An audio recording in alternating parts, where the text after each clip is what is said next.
As I mentioned earlier today, the WHO's Director General was reelected to a second 5-year term, even as criticisms abound over the way he led the agency during the COVID-19 pandemic, parroting the narrative from the Chinese Communist Party throughout the entire time.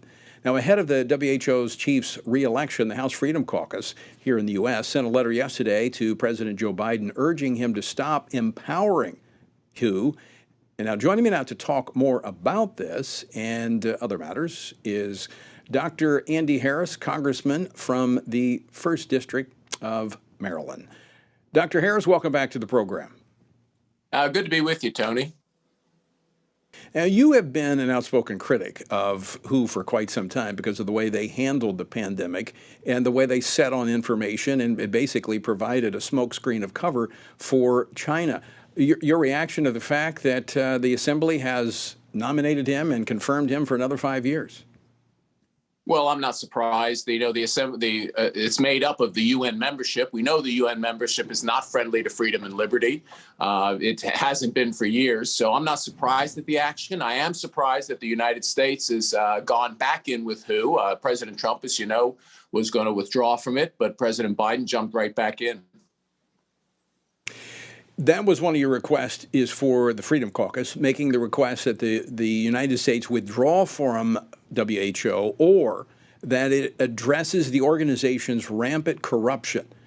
What now? We have him reelected, and you even had the administration pushing regulation amendments, changes to regulations that would surrender more national sovereignty. That's right. Clearly, with this leadership in place, this is the wrong time to do anything like that. This leadership ignored what was going on in China. I think what we're going to have to do is if we win the majorities back in the House and the Senate, I think we're going to have to consider withdrawing our funding, America's funding for the World Health Organization, to send a clear message that they can't do this, that they can't be just sycophants to communist China. And if they're not going to run the place honestly, then we shouldn't be part of it. And I want to underscore that for just a moment, so our listeners and viewers will understand the role of the Congress. Congress has the purse strings, and so if the Republicans have a majority in Congress, you can defund these things by simply not providing the resources that the federal government can spend supporting WHO or any other entity that is running contrary to American values. That's absolutely right. And, if the president wants to shut down government over that fight, let's have that discussion, because I think the American people realize they do not want our sovereignty turned over to the World Health Organization, which is run by, again, a friend of the Communist Chinese.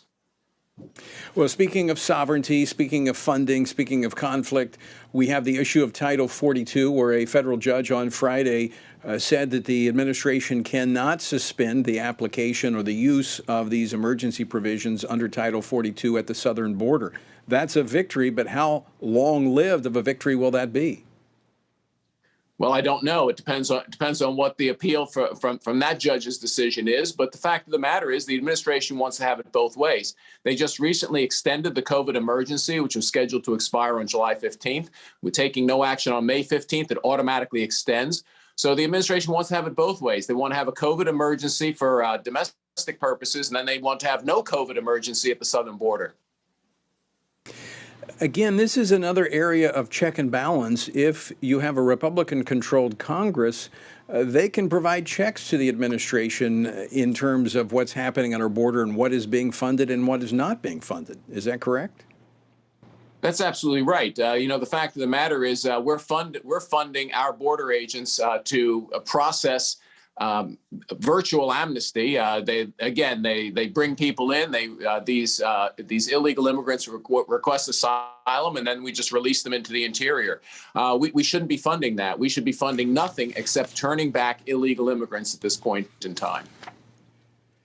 Well, another of many issues that will be on the ballot in November as people head to the polls. Dr. Andy Harris, always great to talk with you. Thanks so much for joining us today.